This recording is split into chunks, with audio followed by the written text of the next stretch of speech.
and welcome to another Conversations in Consciousness with Lisa and Keith. I'm Lisa Warner, author of The Simplicity of Self-Healing. Keith Leonis, filmmaker, best-selling author, and book publisher. So happy you are here with us today for another Conversations in Consciousness. Today we're talking about changing the energy of money, and we were just talking about a subject that neither one of us even needs to put a note on a paper about. We could talk about this all day long. And so that's what we're going to do, only we're going to hone it into an hour instead. Yeah. Kick us off. Kick us Oh off, my Lisa. goodness. Money, money, money, money, money. The bane of our existence for many of us. Right? It is such a controversial topic in many ways because money is really part of the control structure. It is how humanity has been disconnected from nature. It is our true nature that this planet is the Garden of Eden that literally gives us everything we need to thrive and survive for free. But now, here we are, working for a living, trying to earn money so that we can buy some food and create some shelter. And it turns out food comes right up out of the ground for free. And Wait, what? It right? does? Oh my God, believe it or not. Huh.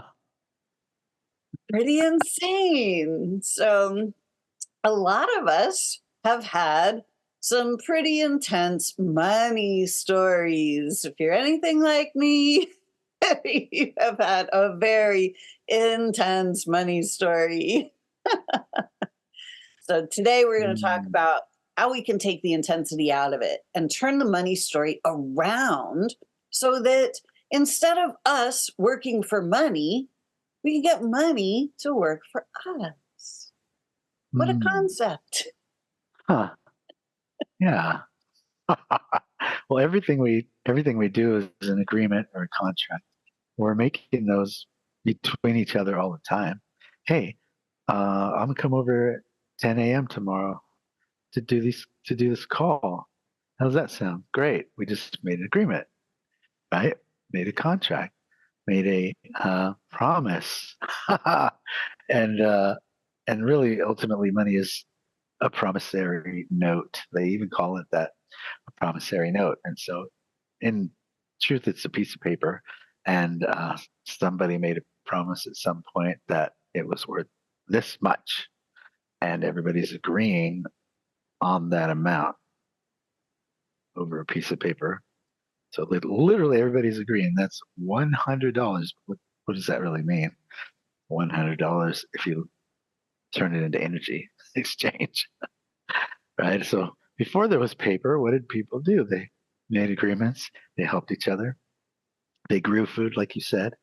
They made agreements. Hey, will you come work with me on my farm to plant all of that? And for that, you can have food. Oh, sure.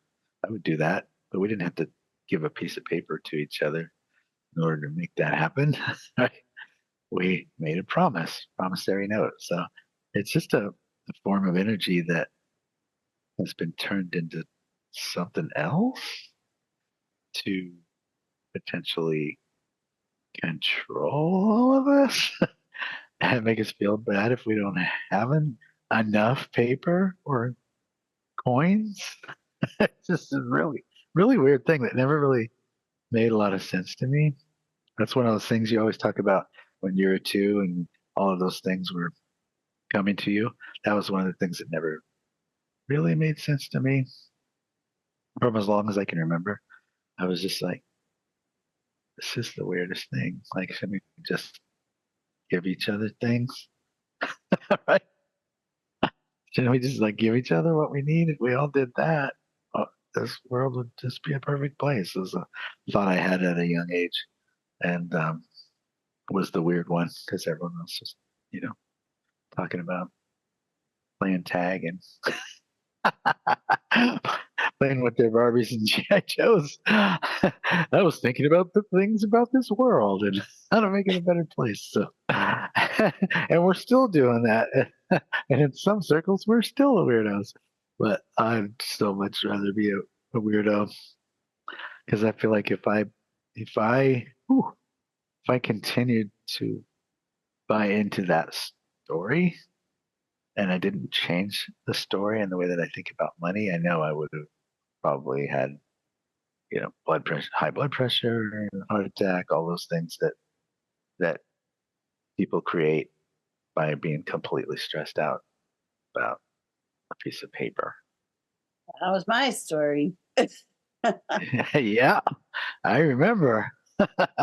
Um, Not yeah, so long ago. it never, yeah, for same thing for me. It never made any sense to me why we were having to do this. Like, I just remember for years struggling with money, and I'd lay in bed at night and think, there is not a single angel in all of the heavens that's punching a time clock. Like, like, why are we doing it here? Like, it just never added up for me. You know, Uh-huh. and it was so stressful because there wasn't really like I didn't really see an answer to it. Like, how do we stop doing this? Like, how do I not participate in this craziness and still survive on the planet? Because it appears that we have to have money in order to survive on the planet these days. Because, if you don't have if you don't have your own home and your own land and you're growing your own food and you're truly self sufficient, you're dependent on the system. And anything having to do with the system, whether it's the food system or the medical system or any system, you have to have money because the money is what makes the system go around. And it's all of us that get trapped in the systems. And I was like, I just couldn't see my way out of the system. And it was so completely just soul draining, life depleting that eventually I ended up facing cancer because, like, I had just all my living life force energy had just been completely drained on this, like, oh my gosh, I can't believe this money thing. It was terrible. I know it took me a long time to truly get out of all the fear about money and it took a lot. I mean, I got to blessed in that with the Who Do You Think You Are book project. I got to be mentored and questioned by millionaires, and a billionaire. So like Dr. John DeMartini and Proctor and Jack Canfield, these were the people that had a lot of that stuff called money.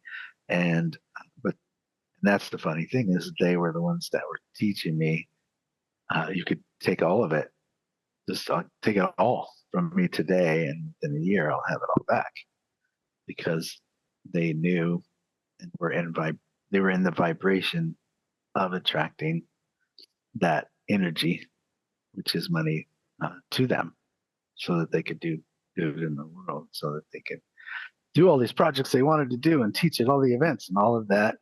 Like you said, takes money to book the place, right?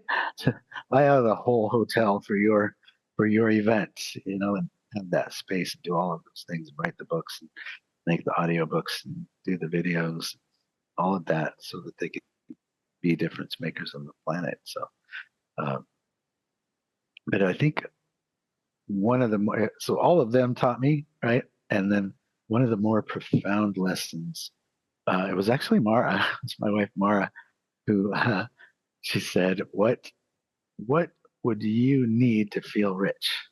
because rich is a feeling. I don't think it's necessarily about the money. What would you need to feel rich? And I was like, oh, if I was rich, I'd have enough time to spend with my son, Timur. I would go I would go down to the beach and put my feet in the sand. I would have time to like go to the park and just feel young again, spin around in circles and lay on the grass and look up at the sky. And if I was rich, I would have 7 green towels. That's it's like 7 green towels. Why? I said if I never had to drag across my face a towel that I wiped my booty with the day before, I would feel like a rich man. And so Mara was like, okay, get out your calendar. Okay, now book some time to be with Timar. Put it in the calendar.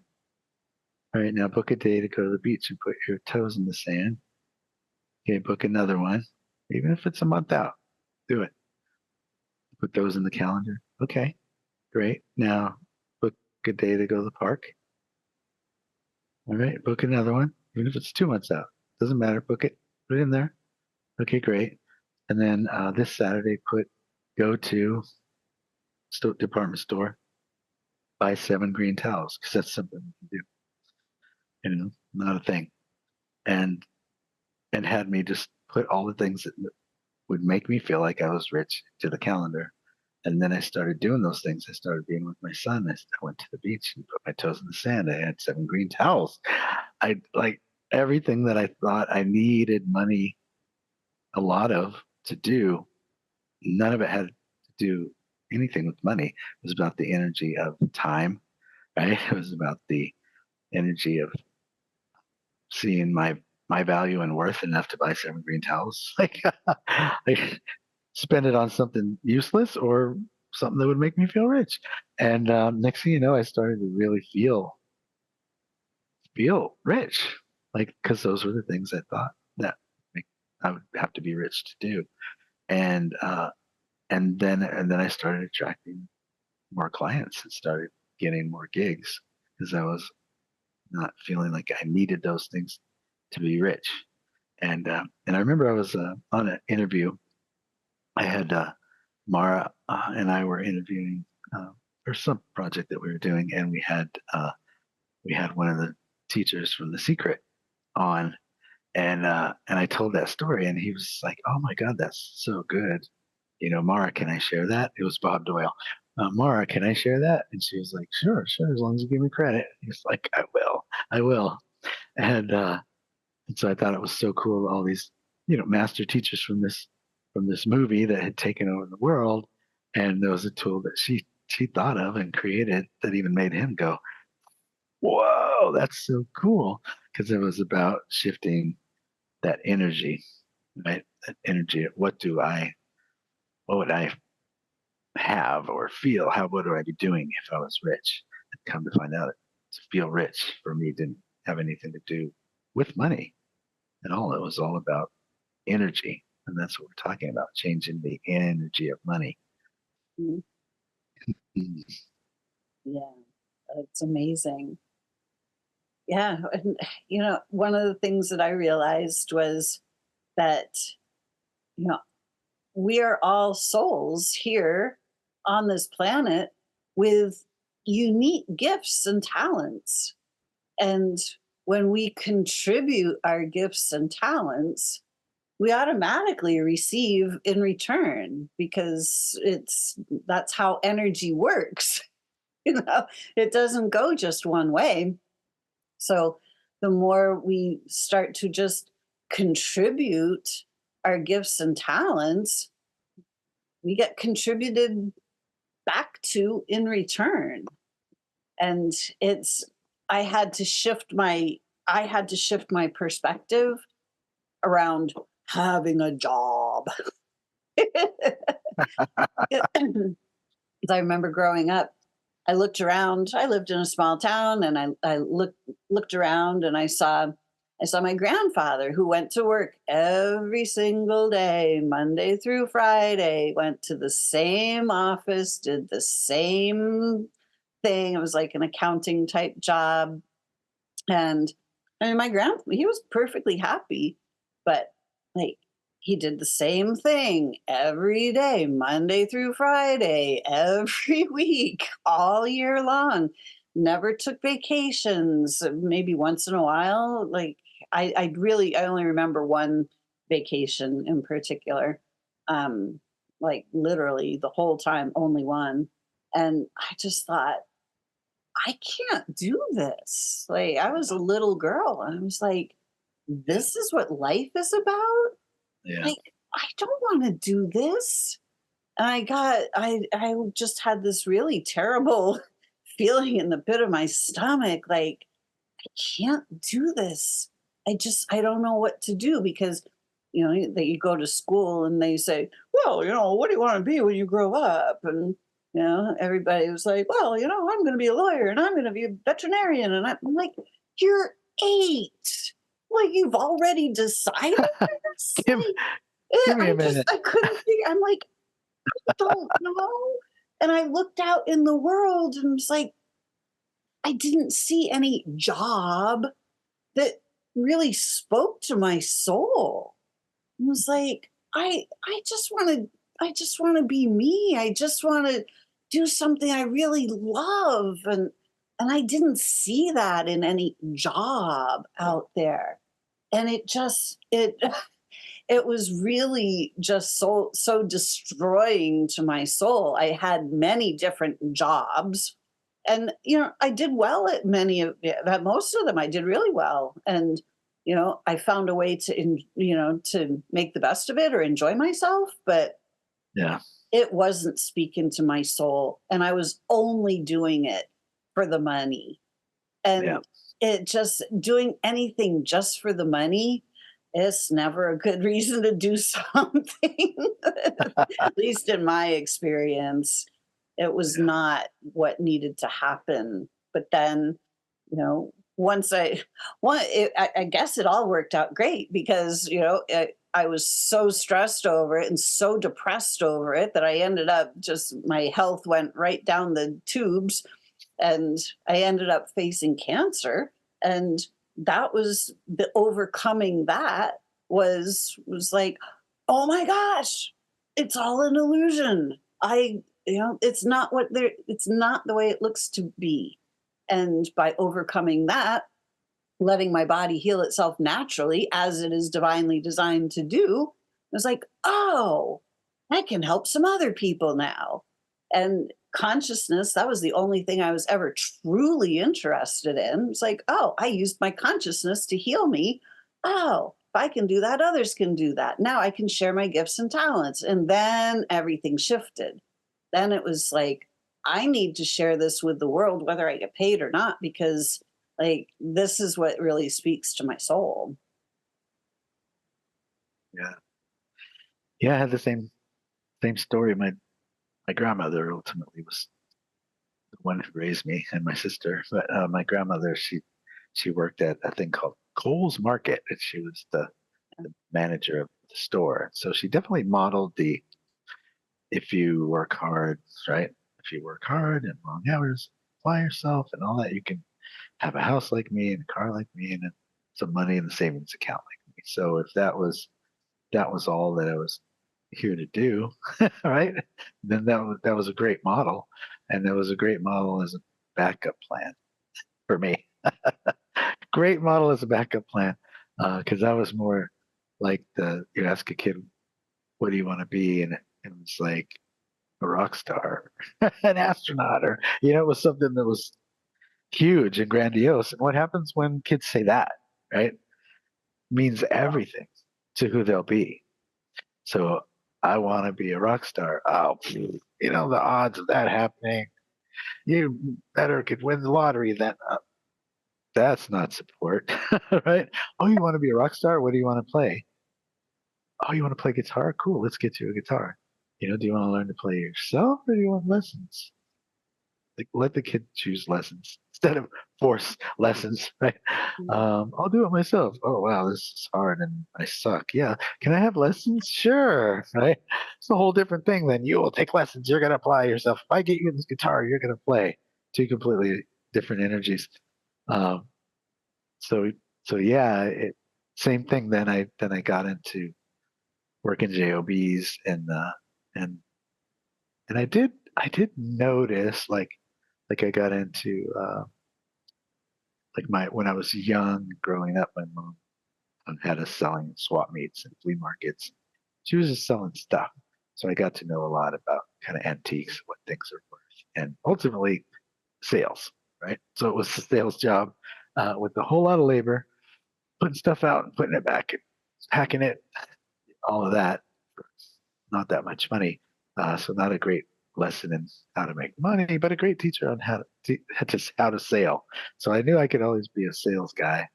And then, but I always had this dream that I was going to be doing big deals, like either in the movie business, something. So it would be something to do with sales, but it would be relationships, right? It would be schmoozing to get the money to do projects. So ultimately, I ended up film as one of my dreams. But meanwhile, then I learned how to bartend, right? And so bartending, a lot of labor, a lot of standing on your feet, working for nothing but the money. Until I noticed that I was coaching people because I was, letting them tell me about their day, and then instead of just saying, yeah, okay, and going drink, I'd be like, "Ooh, would you like some feedback?" Then I'd give them feedback, and sometimes they were like, "Okay, bartender," but then sometimes, if it was like a relationship thing, sometimes they tried what I told them. Sometimes they had success and came back and thanked me. Um, and I got to do storytelling, which definitely applies to what I do now. Hence, right now, what I'm doing right now. So a lot came from doing the job that I didn't like, right? Because what I didn't like was the labor and having to work for the money and not feeling like I was receiving the value that I was giving to others. There was an unfair value exchange. And I think that's what pissed me off more than the actual job, which was connecting with people and being in customer service and selling things that I'm really good at. Right? So for me, it was like, okay, did that for so many years. And then it was like, now how do I apply all that I learned doing that and being miserable to doing the things that I love and doing the same exact things, but being my own boss, getting to tell stories on stage or,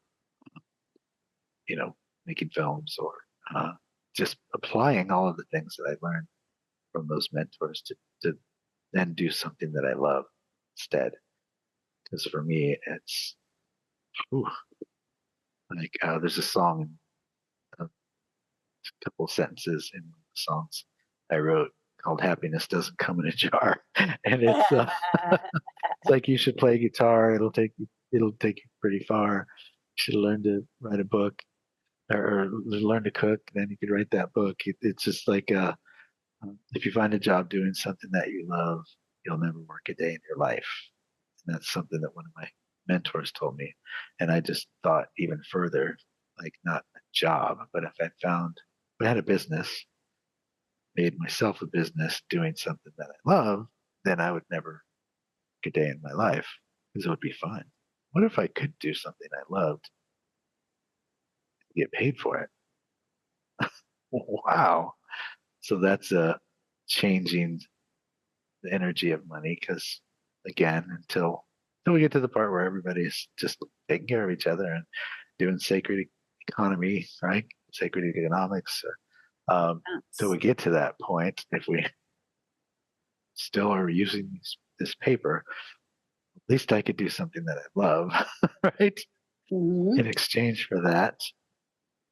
And then the next level is can I see my nut can I see my value enough to ask someone else for the value that I see that I'm worth? And Mhm. that's a whole other piece that many people that we know and love uh, struggle with, right? Helping people, healing people, doing great work with people, and afraid to ask them for money, and especially what they're worth. That's a whole nother. workshop, isn't it? Yeah, I mean, that's part of the really insidious programming of this reality. You know, Yeah, like, well, minimum wage is, I don't know what minimum wage is these days, but not when enough. I was growing up, it was, a few dollars an hour or whatever. And it's like, so you work 40 hours a week and you make, $250. Like whatever it was, or you probably Yeah, had a paycheck of less than couple $100, or like whatever it was. And I was like, right. there is like this doesn't make any sense. Or No, why are we're people in some of the third world kind of like third world countries, like they live in a completely other planet, but like they make $1 a day or something, it's like, how yeah, do you do that? And then you have, the elite who really do virtually, like, what do they actually do? And they make, the billions and billions and billions of dollars are coming in because they're just siphoning it off the top of everybody else's stuff. I'm like, wait a second, this doesn't make any sense whatsoever.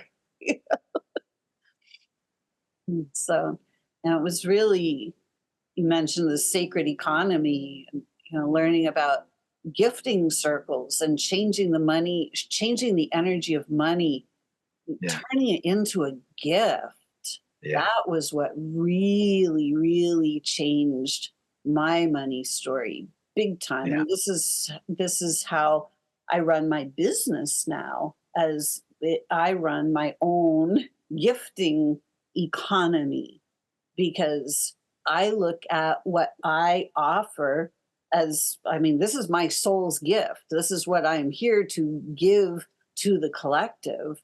And then when people want to work with me, that's the gift that they're giving to themselves. When I work with another coach, like, I don't care about giving them the money. It's like I want the gift of what they have to share. So I want to give myself the gift of working with this person, being in their presence, and absorbing the knowledge that they're sharing. So the money that I put out is, I feel like it's a gift I'm giving to them, but it's a gift that I'm giving to myself. So I run my business like a gifting economy, because everything is a gift.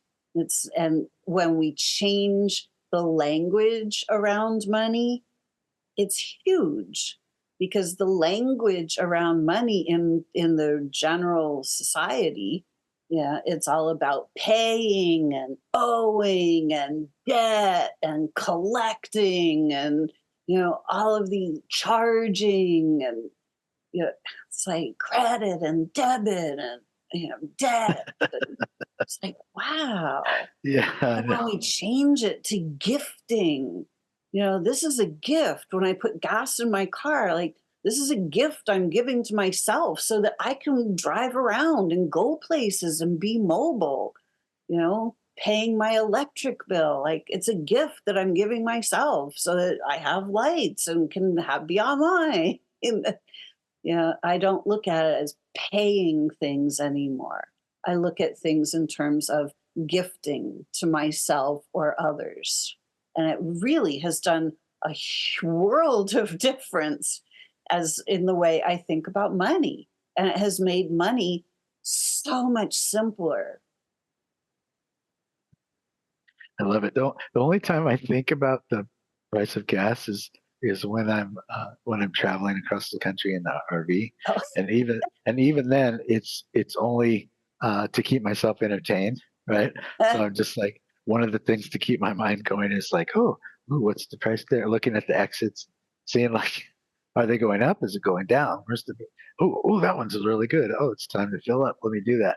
Because the truth is, like one time years ago when we first started driving the RV, I was like, let's say I have a 60-gallon tank, and let's say there's 5 cents, right? 5 cents of a difference. That's what, $3, right? So it's like, am I going to drive all over the world trying to save $3?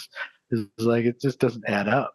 Literally, it just doesn't add up. So, so I'm not stressing over it. I just do it as something that's fun. But when I'm driving in my car or whatever, if I need gas, I pull into a station. I'm not like looking at the price trying to see where I can shave 3 cents off of a 10-gallon tank. I mean, it's like 30 cents. Oh my God. If I feel like that's a lot of money, then I'm not going to have any. That's for Mhm.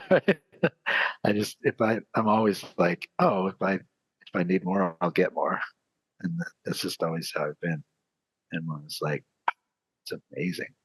Because you could say, okay, time to get more. And then I'll just get more.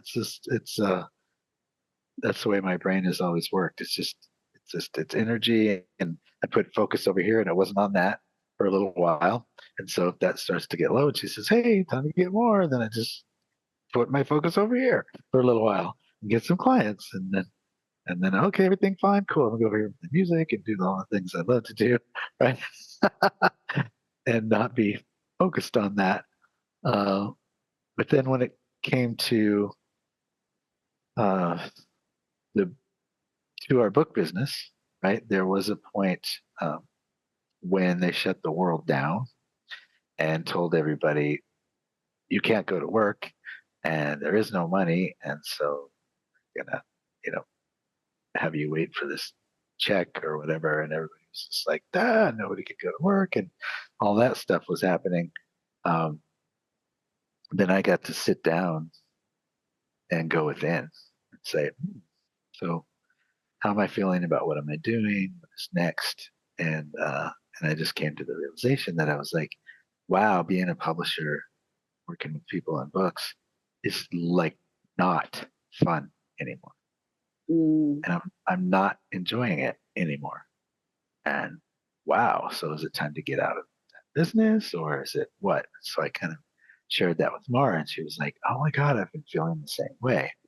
And so we looked within and we were like, why is that? We realized that there was a pattern of we were attracting people who either they were not an energetic match to what we do, which is books that make a difference. So people that aren't making a difference, didn't have a book about that, were coming to us. So I was referring them to someone else. Or they, when I told them how much it would be for our service, they were saying, oh my God, that much? Oh, wow, acting like that was a lot of money. And trust me, you go out and compare our prices to other people, we're priced lower than than a lot of people. And they were thinking like it was so much money, and then they weren't able to pay us, and they didn't see the value like of what we do, obviously, or they would think that was a lot of money. So once we got into that, like those realizations, it was like, so it's not the business of books that we're tired of. It's just that we stopped focusing on the type of client that we would love to work with. Mm. We took our focus off of that, and so we were attracting just anybody now instead of the people that we love to work with. And so I did created an affirmation about our business and said it 100 times a day for 33 days to reprogram my subconscious mind to put into action because the Mm. laws of the universe say okay to whatever you say, and if you say it 100 times a day, you're putting something into action. And so I came up with I am now attracting only people who are an energetic match. They see our value and they can easily afford to pay us. Set it 100 times a day for 33 days. And so that completely shifted everything. And then that's what started happening again. So we're talking about changing the energy of money. It was changing the energy of money because it was changing the energy of the people that we were attracting, right? Mm. And they were seeing the value that we provide. And then people literally started saying, oh, is that it? Like, are you kidding me? Like, I'm getting all of that for that. Oh, yeah, send me the link. And it was like night and day different uh, by making that one change. Right? Everything is energy. When we change the energy of something, the thing changes. Like that's universal law. It's how it works. I love it. Yeah. Yeah. And this is also about healing. We're really here to heal this planet. We're here to heal ourselves and our relationship to this planet so that we can live in heaven on earth. And it's all about changing the energy. The energy, the predominant energy is consume or be consumed. It is a consumerist society, and that is all about the money too. That's how the whole economy is driven. To be a consumer, but we're also our energy is also being consumed at the Right. same time. Yeah. And in order to change all of that, we have to be able to change our energy. We have to be able to change the way we look at things so the things that we look at can change. And it's really all about how we feel, that energy isn't something that we see, it's something that we feel. And when we change the somatic response of our body and we start feeling differently about things, we change that energy, then the thing can change. But unless we change the energy of it, it's never going to change because those patterns are really set deep. Yeah. Yeah. Yeah. And we talked on our last episode about how the quality of the questions that we ask dictate the quality of our lives. It really does. And so the question, what if everybody freely gave each other they needed, there would be no need for money anymore at all. I'm hungry. Can you feed me? Of course. Yes. Come here, eat, manja. It's like, I need a roof over my head. Cool. What what talents do you have? What gifts do you have? Oh, I'm a really great gardener. I love to fix houses, right? Oh, I used to fix houses from the ground up. Oh, cool. Well, come over here. I sure could use some help with my garden or need to refurbish my house. Mhm. Cool. Like, I mean, I I remember when there was like they were selling a recession on the news. I'll just be honest. They were selling a recession. They just make that up. It's like the price of gasoline. It's all made up. It's a story. So they're selling a recession, and people were getting laid off left and right in big corporations and jobs. And I remember Mara and I thinking, what if, okay, if supposedly there's not enough money to pay all those people because they're not selling enough to pay all the people, right? What if all those people who got laid off just went to work anyway?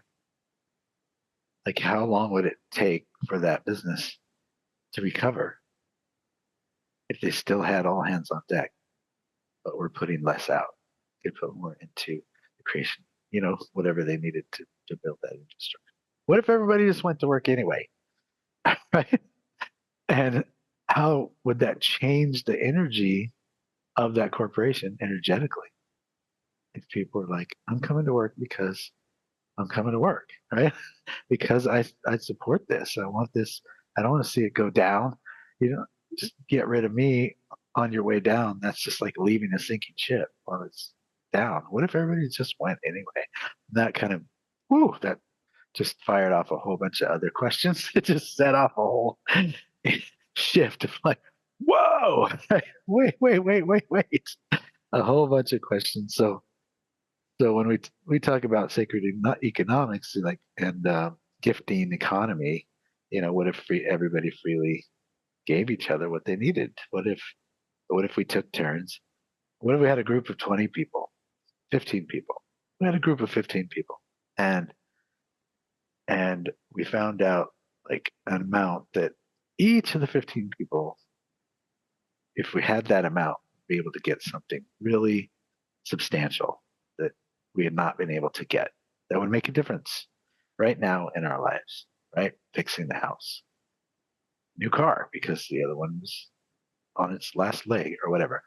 And what if we took turns giving one person of the 15 enough to get that thing, right? And we had all settled on an amount that would work because we're still in the money system, right? And we freely gave to each other weekly or monthly or whatever you agreed on. Everybody gave to the next person, and then those 15 people in 15 weeks, if that's what you're doing, or 30 if it's every 2 weeks, uh, every one of those people would have something like major life changing thing because people freely gave each other what they needed. Like that's just one example, and one that we see all the time because we are part of a gifting economy that does that in a beautiful way that also happens to be like the most profound workshop that you'll ever do in your life. And uh, and and it works, and it just works. So it's like, so we're proving that at least that piece works, right? And then it's, so how do we continue to expand that beautiful work that we do and get it out in a way that it's like we can share it with everyone and that they get it. Right. And so that's where I think about movies, right? The movies that I make, right? That would be a great subject for another film, to be able to get it out there to the masses, and because everyone's gonna think, "Whoa, I never really thought about that," you know. And with the powers that let it play in the theater, and for how long? if Right? everybody if everybody knew, would I get shut down? Who knows?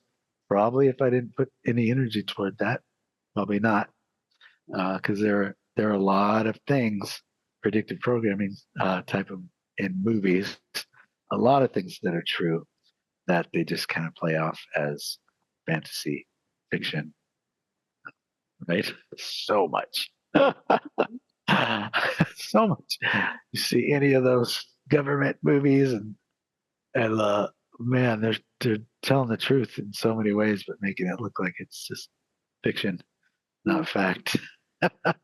Right.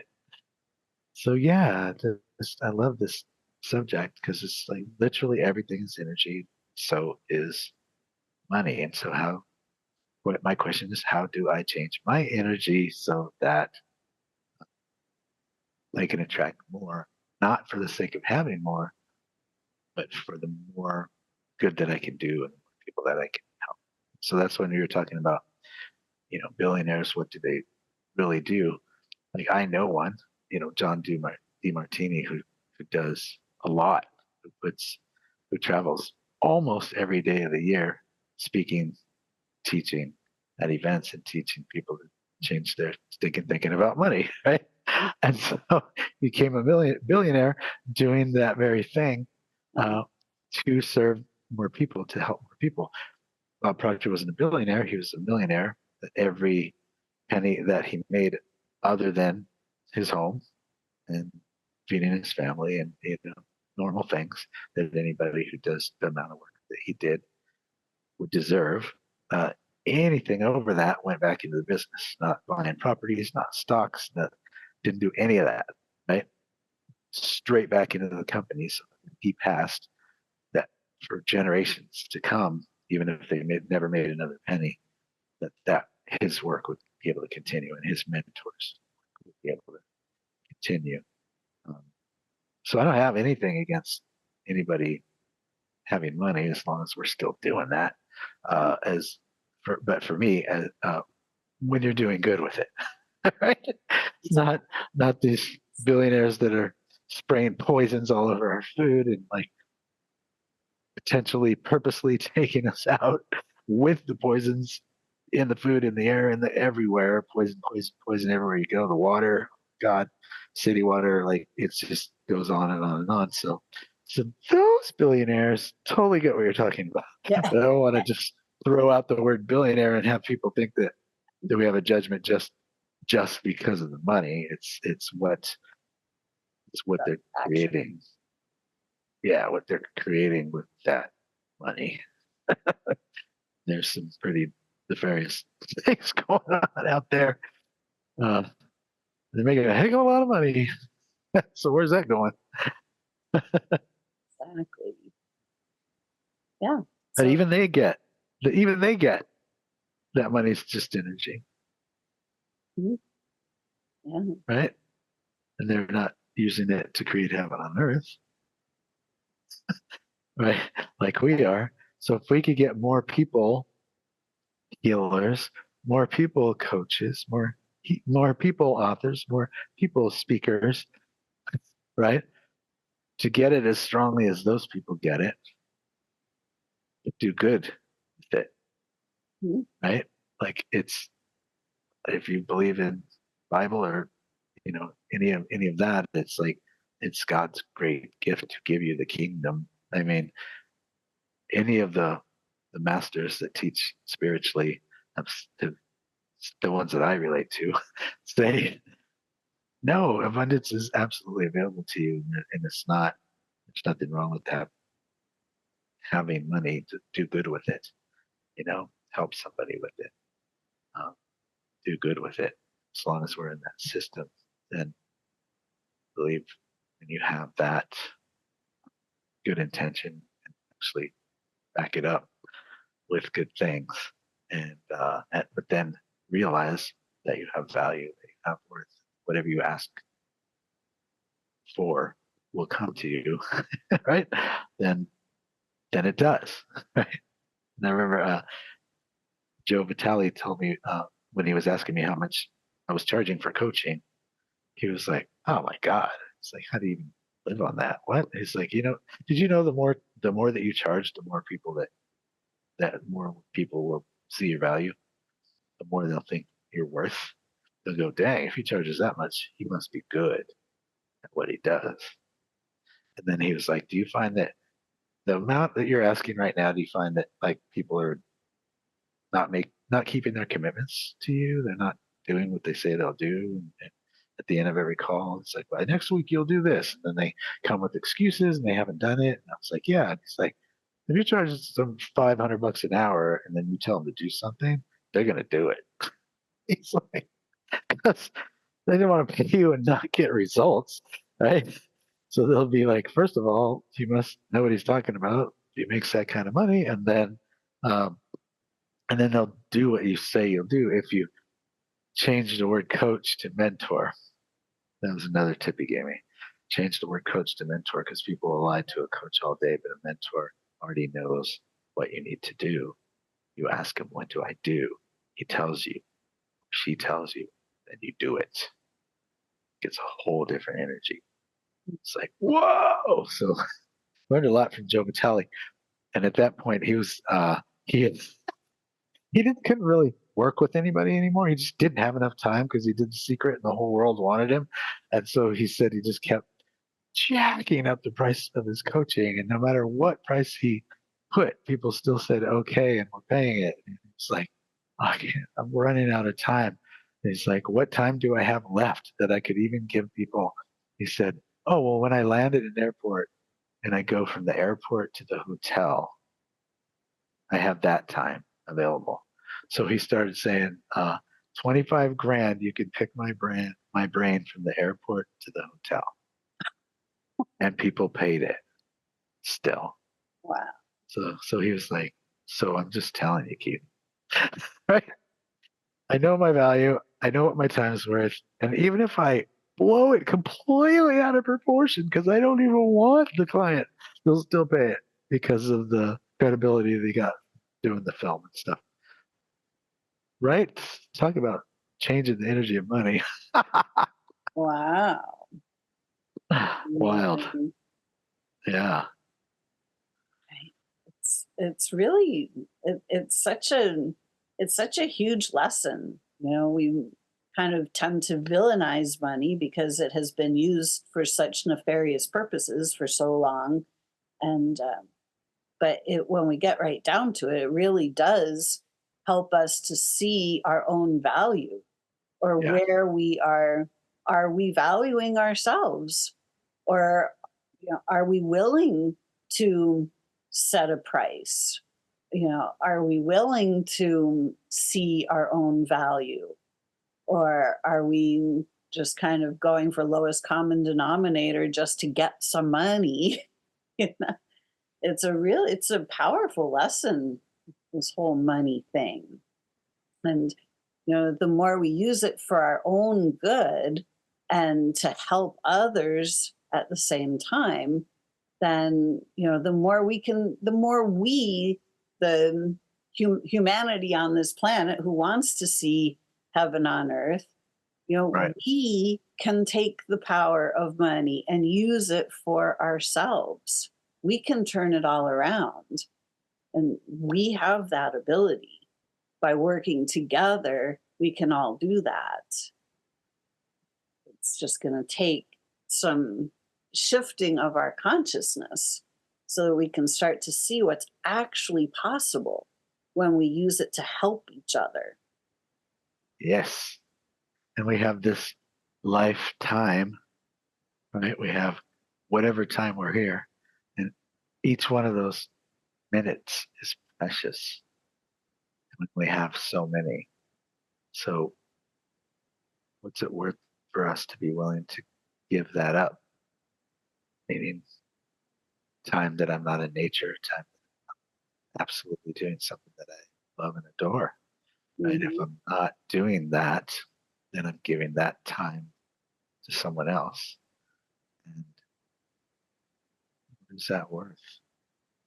Certainly not a minimum wage, which is really not, it's not the minimum of the amount that you're worth, right?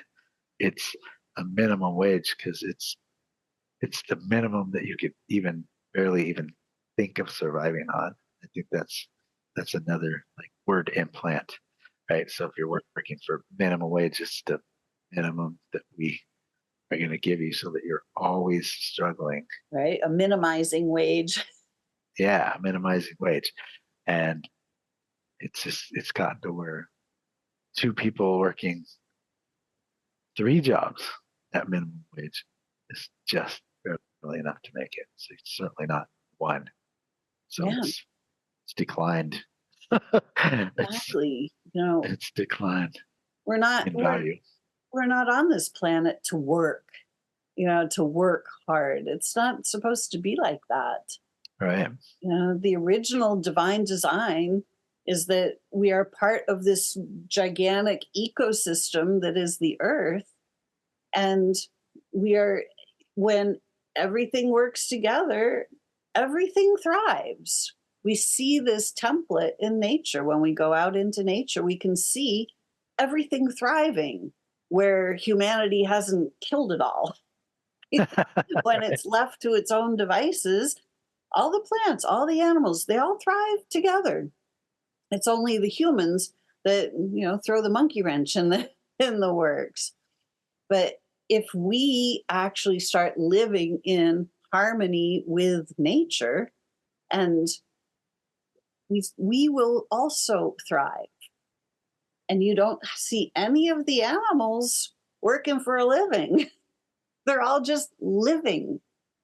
We're here to live, not to work. Yeah.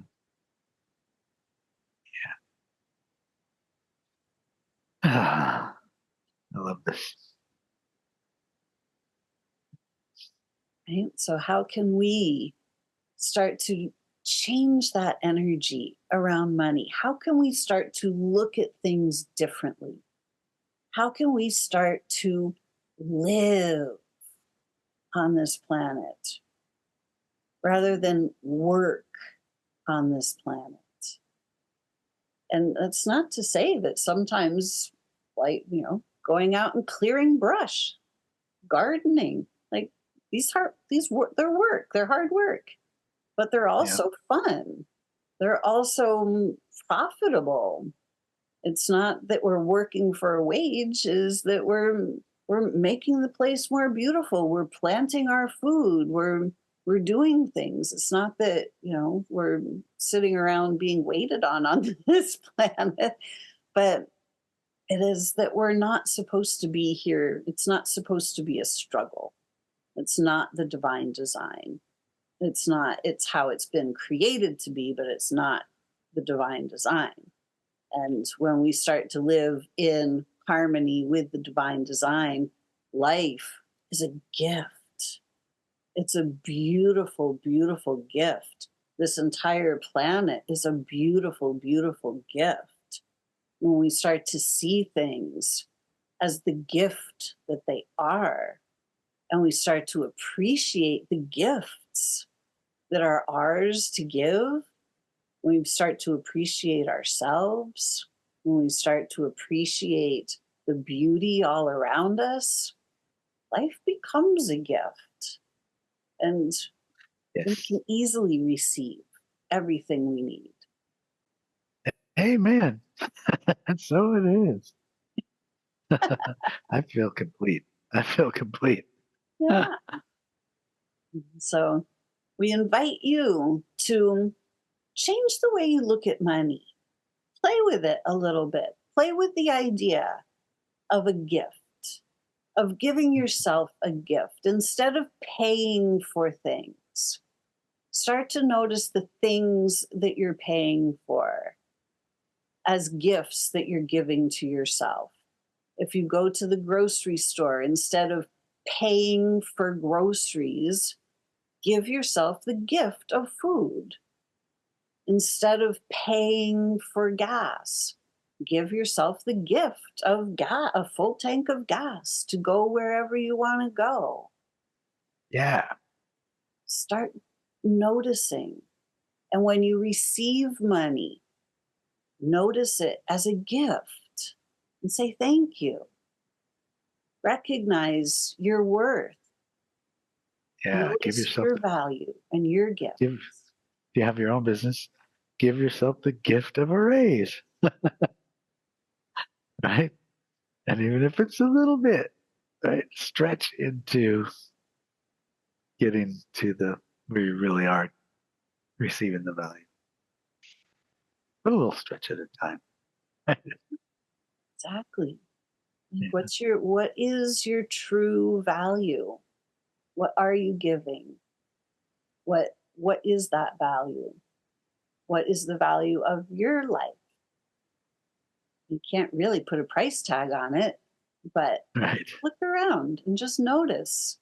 When we start to notice our own value, we start to value our own gifts, and we start to value this beautiful planet, we start to change everything. We're here to create heaven on earth. We are these grand angels in human form. Unfurl our wings. Let's start flying. Let's start giving ourselves the gift of thriving on this planet together. Yes. Let's do it. Let's go. I'm in. I'm in. Me too. All right. We hope we can count on you too to be in with us. Yes. Yes. Thank you all for joining us. And we'll see you on the next Conversations in Consciousness. And until then, Create for yourselves a great day. Give yourself the gift of whatever it is you wish to receive, yes. because you can. Mhm. Bye for now.